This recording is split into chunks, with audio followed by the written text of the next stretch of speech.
Pemirsa, awal masa tenang, KPU dan Bawaslu Kabupaten Banyuasin beserta PKD, PPS, KPPS, dan instansi terkait lakukan penertiban alat peraga kampanye yang tersebar di beberapa titik di Kabupaten Banyuasin.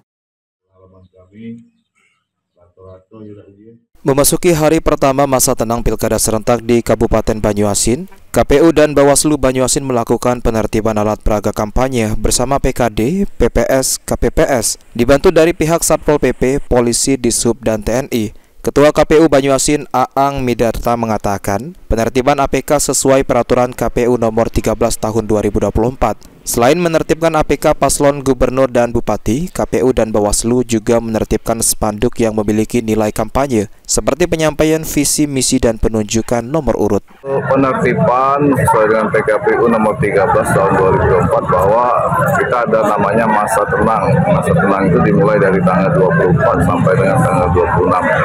Jadi salah satu kegiatan di masa tenang itu kita akan melakukan penertiban alat peraga kampanye. Dalam hal ini pihak-pihak terlibat, kawan-kawan penyelenggara, PPK, PPS maupun KPPS beserta Bawaslu, Satpol PP, Dinas Perhubungan, pihak kepolisian dan TNI. Targetnya berapa lama, Pak? Berapa hari? Target yang pasti ya, sampai dengan tanggal 26 November.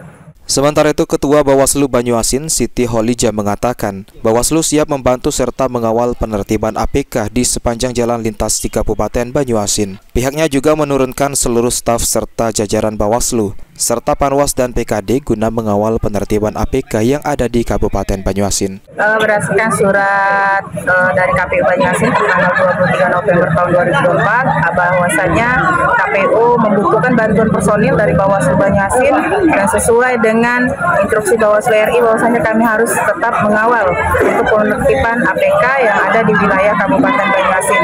Dan hari ini kami jajaran Bawaslu Kabupaten Banyuasin dan seluruh staf serta Panwas PKD sudah diinstruksikan untuk ikut menertibkan alat peraga kampanye, alat peraga sosialisasi yang berada di sepanjang jalan lintas maupun di nantinya sampai di desa kelurahan yang ada di wilayah masing-masing. Adapun penertiban alat peraga kampanye yang masih bertebaran di Kabupaten Banyuasin akan ditargetkan selesai pada Selasa 26 November 2024. Ridho Ilahi, PAL TV.